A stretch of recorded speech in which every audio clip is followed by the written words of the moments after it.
सत Sri Akal, welcome to Bluebird. Schengen tourist visa apply करना हो तो सही डॉक्यूमेंट कौन से होते हैं? तो आज की वीडियो हम बात करेंगे इसी चीज़ पर कि यदि आप वीज़ा अप्लाई करने जा रहे हैं तो आपको ये पता होना चाहिए कि सही डॉक्यूमेंट कौन कौन से हैं। क्योंकि बेसिक चेकलिस्ट जो आपको वीएफएस से मिल जाती है, बट काफ़ी चीज़ें ऐसी होती हैं जो आपको पता होनी चाहिए यदि आप वीज़ा अप्लाई करने जा रहे हैं। क्योंकि 2025 में वीज़ा उन्हीं को मिल रहा है जिनका वीज़ा ऑफिसर को लगता है कि ये वापस आएंगे। यदि थोड़ा सा भी डाउट होता है तो वीज़ा रिफ्यूज़ हो रहे हैं हर एक कंट्री के अंदर। यदि आप शेंगन में वीज़ा लेना चाहते हैं तो इस वीडियो का एंड तक ज़रूर देखें, क्योंकि हम आपको बताने वाले हैं इंपॉर्टेंट डॉक्यूमेंट और जो सही डॉक्यूमेंट है उनके बारे में। यदि आपने हमारा चैनल अभी तक सब्सक्राइब नहीं किया हुआ तो सब्सक्राइब जरूर करके रखें ऐसी इंपॉर्टेंट इन्फॉर्मेशन देखने के लिए। वीज़ा लेने के लिए सबसे इम्पॉर्टेंट जो चीज़ है वो आपको समझनी होगी कि शेंगन के अंदर आज की डेट में एक चैलेंज बना हुआ है, क्योंकि काफ़ी ऐसी कंट्रीज़ हैं जो आज की डेट में इमिग्रेशन को पसंद नहीं कर रही हैं। मीन्स मैक्सिमम लोग वहाँ पर जाएं और रुकें, ये चीज़ें अब काफ़ी कंट्रीज़ पसंद नहीं कर रही हैं, तो जिसकी वजह से शेंगन थोड़ा स्ट्रिक्ट हुआ है।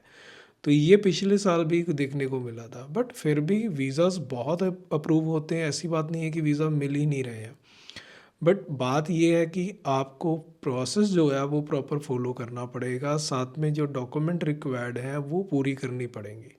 2023 के अंदर वीज़ा जब अप्लाई होते थे उस टाइम पे वीज़ा सक्सेस रेट काफ़ी अच्छी रहती थी। तो अभी 2024 के अंदर जो देखा गया उसमें रिफ्यूज़ल्स जो हैं वो देखी गई हैं उन लोगों की जिन पे वीज़ा ऑफिसर को डाउट है, और मैक्सिमम रीज़न यही दिया गया कि आपकी जो इंटेंशन है घूमने की वो हमें सही नहीं लग रही, हमें लगता है कि आप वापस नहीं आओगे, तो इस वजह से वो वीज़ा रिफ्यूज़ कर रहे हैं। तो मैं आपको कुछ पॉइंट्स आज की डेट में बताऊंगा जो आपके लिए बहुत इंपॉर्टेंट हो सकते हैं टूरिस्ट वीज़ा लेने के लिए। पहली चीज़ कि जब आप वीज़ा एप्लीकेशन कर रहे हो उस टाइम पे अपने फाइनेंशियल जो डॉक्यूमेंट है उनको कंप्लीट तो सबमिट करना ही है, लेकिन फाइनेंशियल रिक्वायरमेंट जो है वो आपको स्ट्रॉन्ग दिखानी पड़ेंगी। फाइनेंशियल रिक्वायरमेंट स्ट्रॉन्ग दिखाने के लिए आप क्या करो कि आप जितने भी आपके फंड्स हैं, चाहे वो एफडीज़ हैं, चाहे वो सेविंग के अंदर है या आपकी स्टॉक मार्केट के अंदर है, उनको ज़रूर दिखाओ। आज की डेट में ये बड़ा इंपॉर्टेंट हो गया, क्योंकि वीज़ा ऑफिसर को अब चाहिए कि जिस पर्सन को वीज़ा दे रहे हैं क्या वो वहाँ पर जाके वापस आने वाला है या नहीं आने वाला।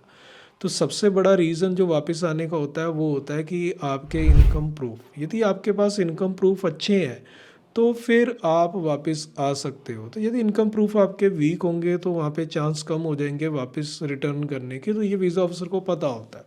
इसलिए अपने फाइनेंशियल जो है ये स्ट्रॉन्ग दिखाए। तो यदि आपकी सैलरी आ रही है तो सैलरी के साथ साथ आप एक काम और कर सकते हो, आप सेकंड सोर्स ऑफ इनकम भी शो करने की कोशिश करो।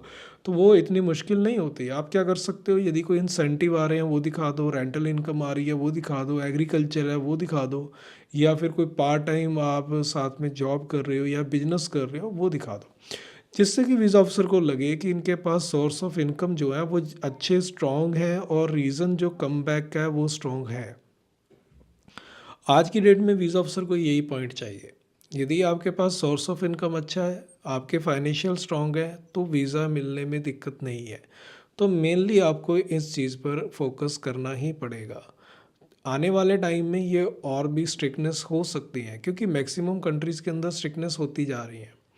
जैसे कि यूएस के अंदर, कनाडा के अंदर हुई है स्ट्रिक्टनेस, ऑस्ट्रेलिया के अंदर भी स्ट्रिक्टनेस है। तो शेंगन अभी तो बहुत अच्छा स्मूथ चल रहा है, लेकिन आने वाले टाइम में स्ट्रिक्टनेस और भी देखने को मिल सकती हैं। और मेन रीज़न यही रहेगा कि जिन लोगों को वीज़ा दिया जा रहा है क्या वो वापस जा रहे हैं कि नहीं जा रहे। यदि वो वापस नहीं जा रहे हैं, वो इलीगल तरीके से रह रहे हैं, तो उस केस में उनको प्रॉब्लम होती है। यदि कोई टूरिस्ट वीज़े पे आता है या फिर स्टूडेंट वीज़ा पे आता है और उसके बाद वो लीगल तरीके से स्टे करता है तो फिर उनको कोई प्रॉब्लम नहीं है। उनको प्रॉब्लम एक ही चीज़ से है कि आप टूरिस्ट वीज़ा लेके गए हो तो आप जाके असाइलम ना डालो और साथ में आप इलीगल मत रहो। दो चीज़ों से प्रॉब्लम है, ये दो नहीं होती तो फिर कोई प्रॉब्लम नहीं है। और ये चीज़ जो है पिछले कुछ टाइम के अंदर बढ़ती गई है, जिसकी वजह से थोड़ी स्ट्रिक्टनेस हर एक कंट्री के अंदर बढ़ती जा रही है। तो अभी आप यदि वीज़ा लेना चाह रहे हो तो अपने फाइनेंशियल जो हैं वो आपको स्ट्रॉन्ग दिखाने पड़ेंगे। और आपके सही डॉक्यूमेंट जो है, हमने काफ़ी वीडियोस जो है चेकलिस्ट पर, डॉक्यूमेंट रिक्वायरमेंट पर बनाई है, वो आप जाके देख सकते हो। तो इस वीडियो में हम उन पे बात नहीं करेंगे, लेकिन आज की डेट में सही डॉक्यूमेंट यही है कि आपके फाइनेंशियल जो है वो अच्छे स्ट्रांग होने चाहिए। बाकी साथ में शेंगन की जो रिक्वायरमेंट है वो आपको फुलफ़िल करनी है। आपको शेंगन रूल्स के according travel plan, travel itinerary, cover letter, hotel bookings, air ticket, travel insurance, ये डॉक्यूमेंट्स तो चाहिए ही चाहिए।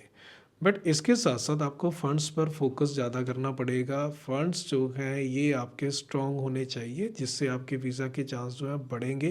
तो ऐसा नहीं है कि यदि आपके पास स्टॉक मार्केट में नहीं है स्टेटमेंट तो कोई प्रॉब्लम होने वाली है, ऐसा नहीं। मेरा कहने का मतलब है कि maximum source of funds, maximum आप जो फंड्स दिखा सकें, मैक्सिमम आप सोर्स ऑफ इनकम दिखा सकें, वो दिखाने की कोशिश करें, जिससे आपके चांस जो है वीज़ा के बढ़ जाए। तो ऐसी और इन्फॉर्मेटिव वीडियोस देखने के लिए चैनल को सब्सक्राइब करके रखें। मिलते हैं फिर एक नई वीडियो में। सत श्री अकाल।